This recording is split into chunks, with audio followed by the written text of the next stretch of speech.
Audiobook The Carpenter, penulis John Gordon. Kita telah sampai di bab terakhir, yaitu bab 35. Sukses itu untuk dibagi. Beberapa tahun kemudian, Michael berlari santai hendak menemui si tukang kayu di lokasi kerja terkininya. Setiap pagi, kini ia punya ritual berlari ke tempat kerja J, dimanapun ia berada. Mereka akan mengobrol sebentar dan bersiap untuk hari yang menjelang. Si tukang kayu selalu membagikan nasihat penyemangat yang perlu Michael dengar, dan Michael akan membagikannya dengan yang lain. Sesampainya ia di sana, si tukang kayu berseru, "Wow, kau datang lebih pagi dibanding kemarin."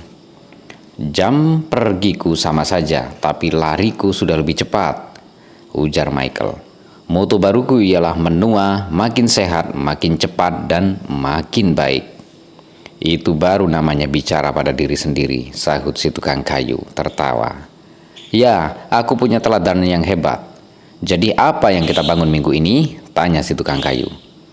"Aku menolong seorang kepala sekolah membangun nilai dan kebiasaan baik di sekolahnya. Lalu aku bertemu dengan tim manajemen rumah sakit dan menceritakan modelmu pada mereka.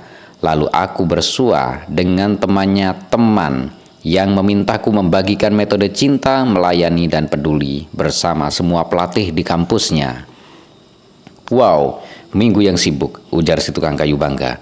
Michael mungkin tidak terampil bertukang, tapi ia punya bakat membangun orang lain dan menolong para pemimpin mengembangkan tim mereka. J bangga padanya dan semua hal yang ia lakukan untuk menolong orang lain. "Dan semakin sibuk," lanjut Michael, "jangan lupa, kita mulai membangun rumah untuk orang-orang yang dipilih yayasan kita, mulai Sabtu pagi. Aku pasti datang, kau tahu aku tak pernah melewatkan kesempatan untuk membangun dan mengubah hidup orang lain," kata si tukang kayu sambil menepuk punggung Michael. Si tukang kayu selalu berkata pada Michael, "Kau akan membangun hal-hal yang lebih hebat dariku." Dan seiring berlalunya waktu, Michael mulai mempercayai itu. Si tukang kayu juga memintanya terus memimpikan hal-hal yang ingin ia bangun dan membayangkan masa depan sebagaimana mestinya, lalu mengambil aksi untuk menciptakannya. Ia berkata, begitu banyak orang berhenti bermimpi, lalu mereka berhenti hidup. Dan dalam salah satu pengajarannya yang paling membekas, ia berkata, "Kau belum benar-benar sukses jika belum menolong orang lain meraih sukses. Sukses itu untuk dibagikan." Saat Michael berlari santai ke rumah, ia memikirkan semua hal yang ingin ia lakukan untuk menolong orang lain menjadi lebih baik. Juga semua hal yang ia dan si tukang kayu bangun bersama.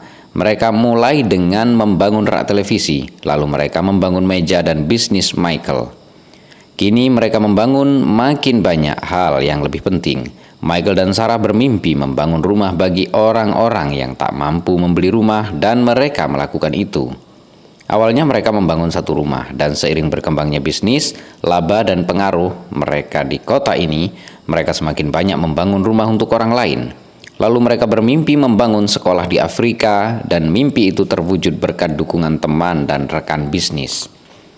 Ketika anak-anak bertanya kenapa mereka melakukan semua ini, Michael dan Sarah mengajari mereka bahwa kesuksesan kita semasa hidup bersifat sementara, tapi warisan yang kita tinggalkan bertahan selamanya. Mereka percaya tujuan hidup ini bukanlah mengumpulkan harta benda, melainkan berbagi hidup. Dan cara terbaik untuk berbagi hidup adalah menolong orang lain membangun hal-hal yang membawa perubahan. Michael dan Sarah menyumbangkan sejumlah besar uang pada yayasan mereka, dan yayasan mereka juga menjual kayu berbentuk hati dibuat oleh tangan si tukang kayu dengan kata-kata cinta, melayani, dan peduli tergurat pada permukaannya. Mereka ingin menyebarkan virus cinta, melayani, dan peduli ke segala tempat. Semakin banyak uang yang mereka dapatkan, semakin banyak mereka memberi. Semakin mereka menolong orang lain untuk sukses dan membangun orang lain, bisnis mereka semakin bertumbuh. Mereka belajar hukum kemurahan hati yang luar biasa. Semakin banyak memberi, semakin banyak yang kita terima untuk diberikan lagi.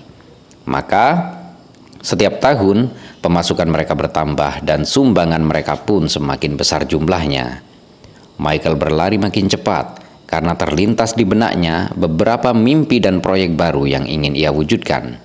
Saat mendekati perempatan utama, ia melihat sebuah mobil membelok dan berusaha menghindari seorang pemuda yang naik sepeda.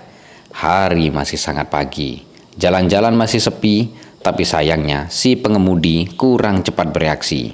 Mobil itu menubruk ban belakang sepeda menyebabkan pemuda itu jatuh dan membentur aspal. Michael bergegas lari menghampiri pemuda itu, menelpon 911 dan menggunakan handuknya untuk menghentikan pendarahan di kepala si pemuda. Pemuda itu yang sepertinya berumur 20-an masih sadar tapi sangat kesakitan. Tangan dan kakinya luka serta lecet-lecet. Ketika ambulans tiba, EMT memberitahu Michael bahwa luka si pemuda kebanyakan di permukaan. Mungkin ada beberapa tulang iga yang patah tapi tidak mengancam nyawa. Ia sangat beruntung, ujar Michael sambil membayangkan hari ia jatuh pingsan beberapa tahun lalu, hari yang mengubah hidupnya untuk selamanya. Disodorkan kartu namanya pada sopir ambulan untuk diberikan pada pemuda itu nanti. Kartunya tidak mewah. Michael belajar dari strategi pemasaran terhebat bahwa sehelai kartu nama tak bisa menampung semuanya. Juga tidak menceritakan sehebat apa diri kita. Strategi pemasaran terhebat ialah melakukan sesuatu yang hebat bagi orang lain. Pemuda itu dan keluarganya menatap kartu nama tersebut di rumah sakit. Itu kartu putih polos dengan tinta hitam yang mengeja Builder, serta memuat nomor telepon Michael. Terima kasih, saya Guntur Sulaksono, narator pengisi suara di channel Baca Buku. Sekali lagi mengucapkan terima kasih buat semua teman-teman yang telah meluangkan waktu untuk mendengarkan suara saya. Oke, terima kasih. Sampai ketemu di buku-buku berikutnya.